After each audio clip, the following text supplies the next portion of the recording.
Welcome to the Basic Obstetric Ultrasound Training course for healthcare providers. Ultrasound plays an important role in identifying pregnancy-related conditions that put the mother or fetus at risk during delivery. In most low-income countries, there is a shortage of people experienced in performing pregnancy ultrasound. This course was created to train healthcare workers to perform basic pregnancy ultrasound in parts of the world where formal training is not available. The videos, as well as other educational materials, available at tinyurl.com/UW-ultrasound, are designed to be used in a 2-week ultrasound course. The hands-on sessions in the trainer's guide are an essential component of this course and must be supervised by an experienced ultrasound practitioner. This is not a comprehensive pregnancy ultrasound course and does not result in an official certification or diploma. After you finish the course and pass the written and practical tests, we strongly recommend you have at least 40 hours of scanning experience with clinical mentoring before you undertake unsupervised scanning. My name is Dr. Christina Adams-Waldorf, and I will be narrating this 9th video in our pregnancy ultrasound series. This video will teach how to determine the age of a fetus in the first trimester. Please visit our website for access to all of our video and training materials. There are 3 main skills you will learn in this lesson. You will learn how to measure the mean sac diameter and crown rump length to estimate fetal age. You will also learn how to choose the best ultrasound images to determine fetal age.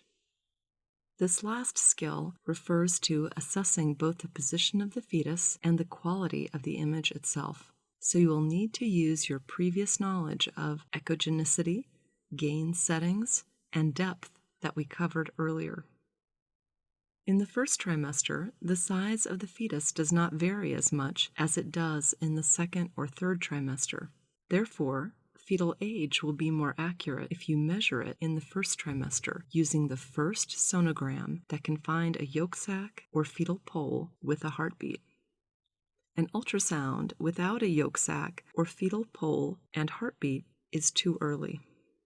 Once you determine the due date by an early pregnancy ultrasound, do not change it based on a later ultrasound. These are sagittal and transverse images of the uterus showing a collection of fluid. Here we have labeled the gestational sac, which is the fluid sac that contains the fetus. In a very early pregnancy, you may see a gestational sac without any other structures. This sagittal image of the uterus also shows a small fluid collection. This could be a gestational sac, but sometimes fluid from other causes can collect in the uterus and look like a gestational sac on an ultrasound. This fluid could be from a miscarriage, bleeding, infection, or a pseudosac of an ectopic pregnancy, which looks similar to a gestational sac. This is a sagittal scan through the uterus in early pregnancy. The bladder is above the uterus. Here you can clearly see a gestational sac inside the uterus.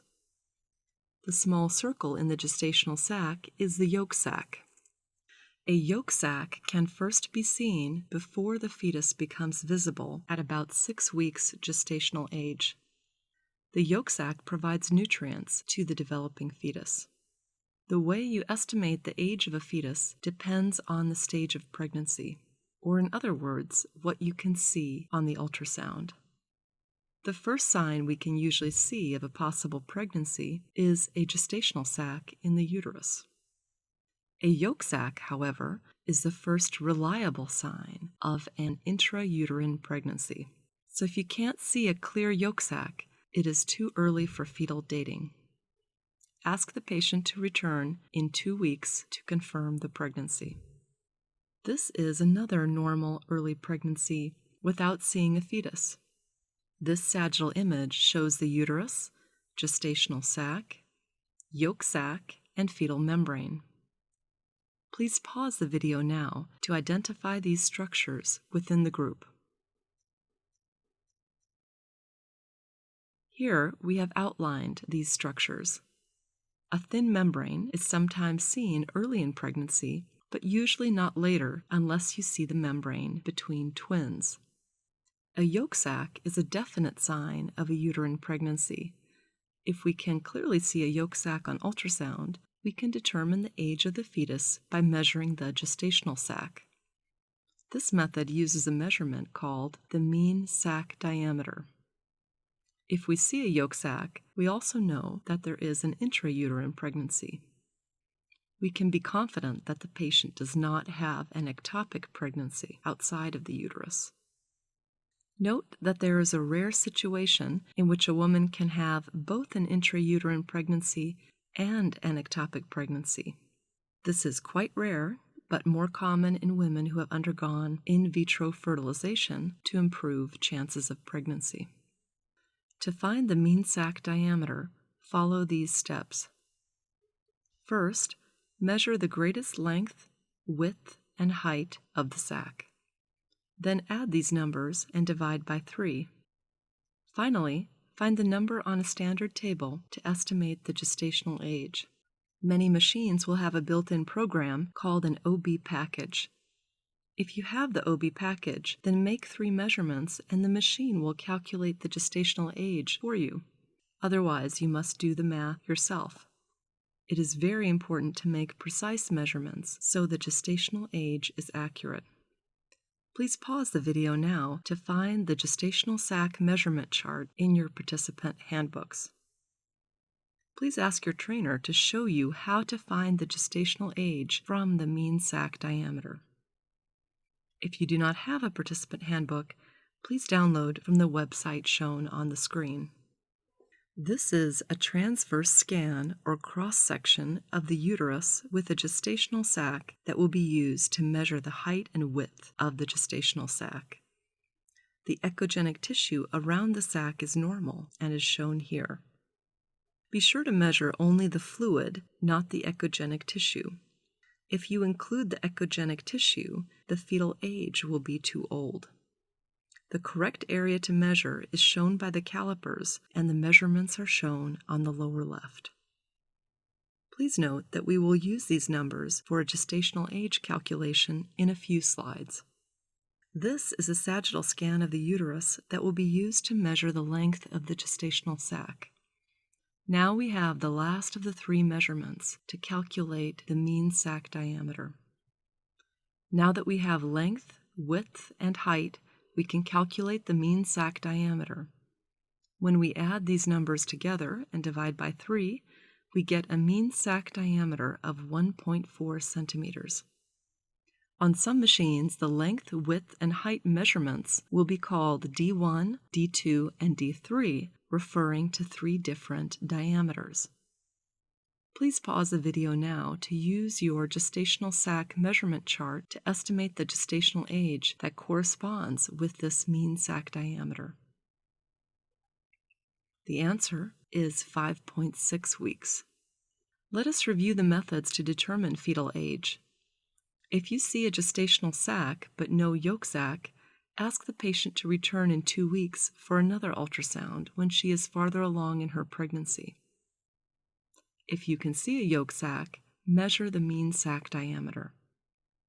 The last method to find fetal age can be used when you see a fetus on ultrasound.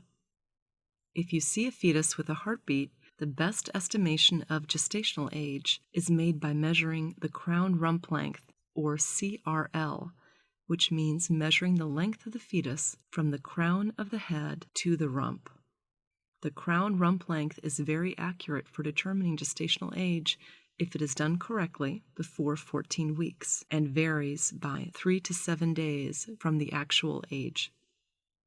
With a very early fetus, we always measure the greatest length of the fetus, but never include the yolk sac, which is usually located right next to the fetus. Here we have labeled the fetus and the yolk sac. This is an example of a correctly measured crown rump length. It does not include the yolk sac, which is located very close to the fetus. This is an image of a very early fetus at approximately 7 weeks. If you see a fetus, look for the heartbeat. Remember that we must have a heartbeat in our ultrasound protocol for fetal dating. If you can't see the heartbeat, send the patient to your referral hospital. Notice the calipers, which appear as small white crosses that measure the crown rump length. The crown rump length is the greatest length of the fetus. This is another early fetus at about 8 weeks. It is still too early to see a fetal profile. Can you see the yolk sac in this scan? Here we show the yolk sac. The yolk sac is visible from 6 to 7 weeks. It is present until the end of the first trimester, but we often can't see it later in the first trimester. These calipers are well positioned for the longest fetal measurement for the crown rump length. In older fetuses, you can identify the face and limbs. To measure the crown rump length correctly, the fetus must be in the correct position. Usually, the mid-sagittal plane will give us the best view. First, the fetus must be lying in a neutral position. This means not bent or flexed, and not with an arched or extended back. Secondly, the fetus must be in profile, meaning you can see the face. If the fetus was turned toward or away from us, you could not see the face. Again, in early pregnancies, it is often not possible to see the face. To measure a crown rump length, we measure from the top of the head to the outer edge of the rump. Do not include the fetal limbs and yolk sac.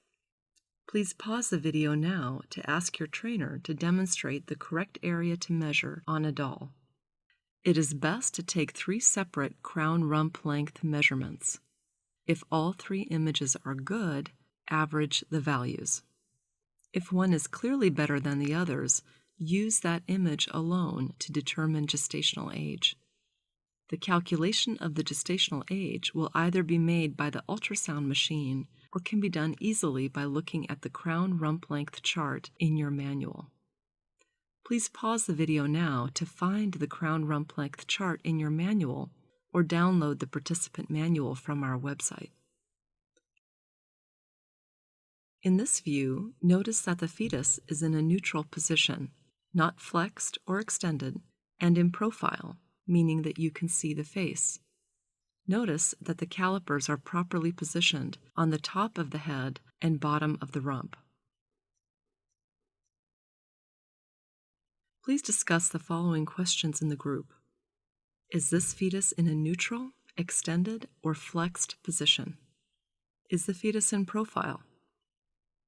Are the calipers correctly positioned? Please pause the video now to discuss the answers. The answer is that in this image, the fetus is in a neutral position, in profile, with correctly positioned calipers. Here we have labeled the face. Here is another measurement of crown rump length. Please pause the video now to ask the group if the crown rump length can be accurately measured based on the fetal position, profile, and caliper placement. The answer is that the fetus is slightly flexed or bent, but is overall in an acceptable position. We can see the face, which means that the fetus is in profile. The calipers are also correctly positioned from the top of the head to the rump. Is this fetus in an ideal position for measurement of the crown rump length? This fetus is also slightly flexed or bent, but is overall in an acceptable position. The fetus is in profile because we can see the face. The calipers here are correctly positioned from the top of the head to the rump.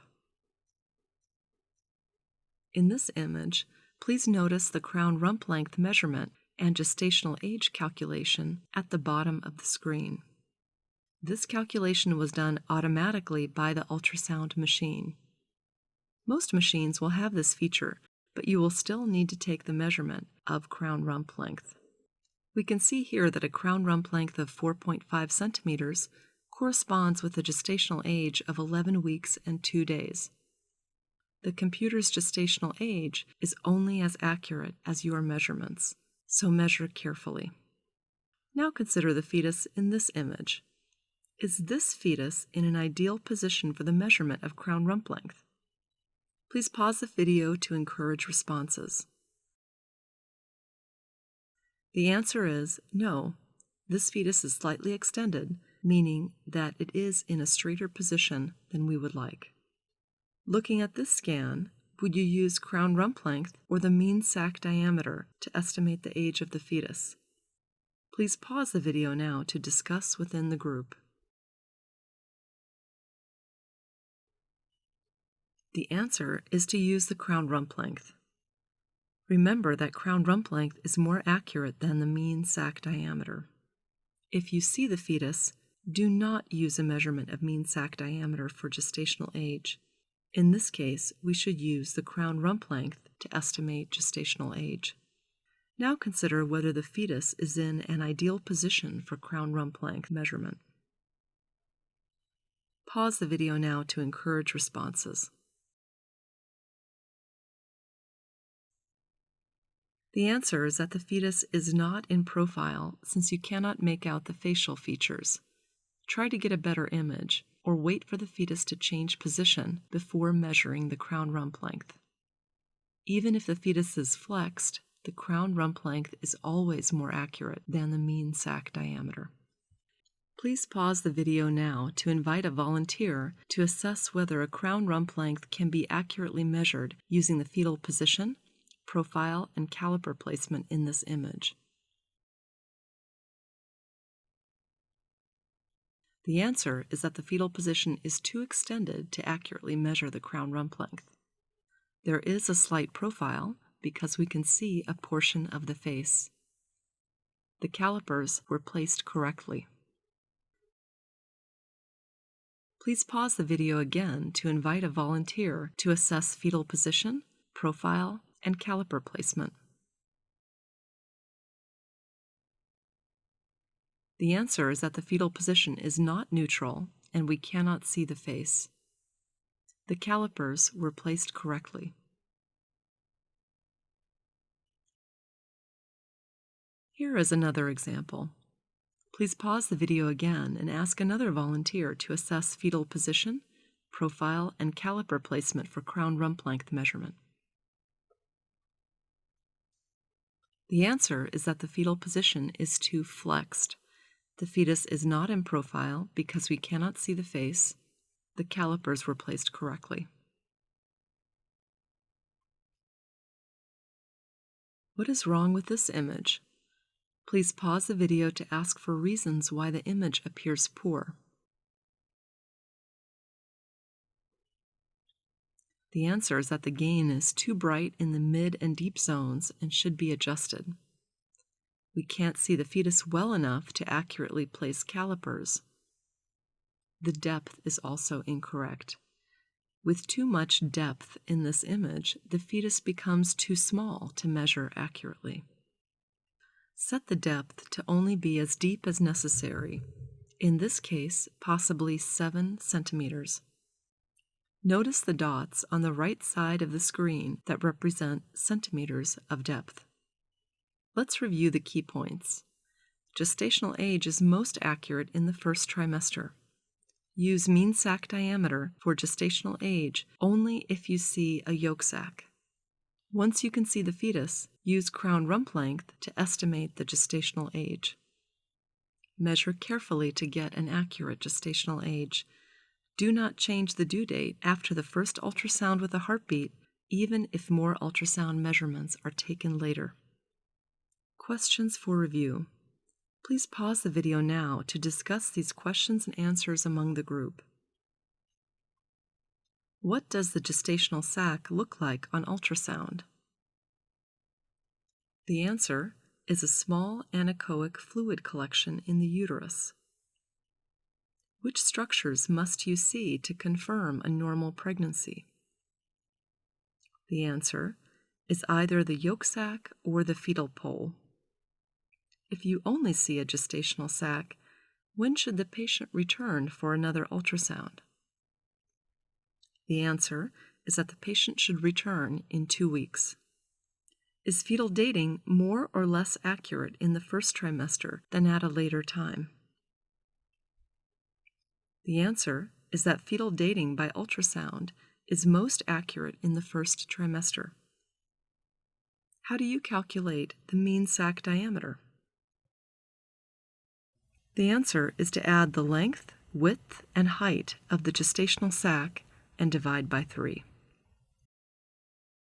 How do you measure the crown rump length? The answer is to measure from the top of the head to outer edge of the rump, and remember not to include the yolk sac. Thank you for your attention and interest in learning pregnancy ultrasound. Please pause this video now to ask your instructor any questions about this course.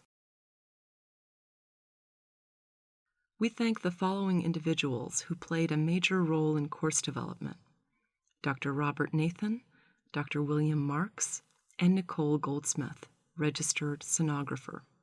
Many other individuals contributed valuable time and expertise in the instructional design and materials development, including Dr. Christina Adams Waldorf, Dr. Scott Barnhart, Dr. Michael Kawuya, Susan Kingston, and Stacy Lissett.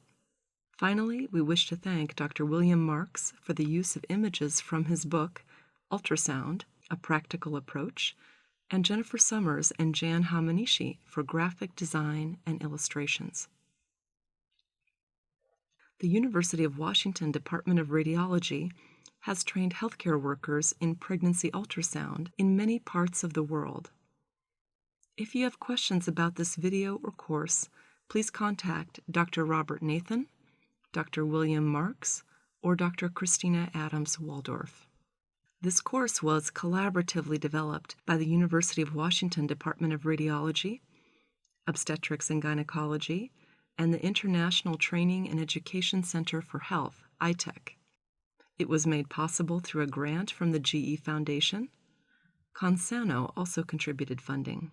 We are grateful for the video production sponsored by the University of Washington Institute for Simulation and Interprofessional Studies.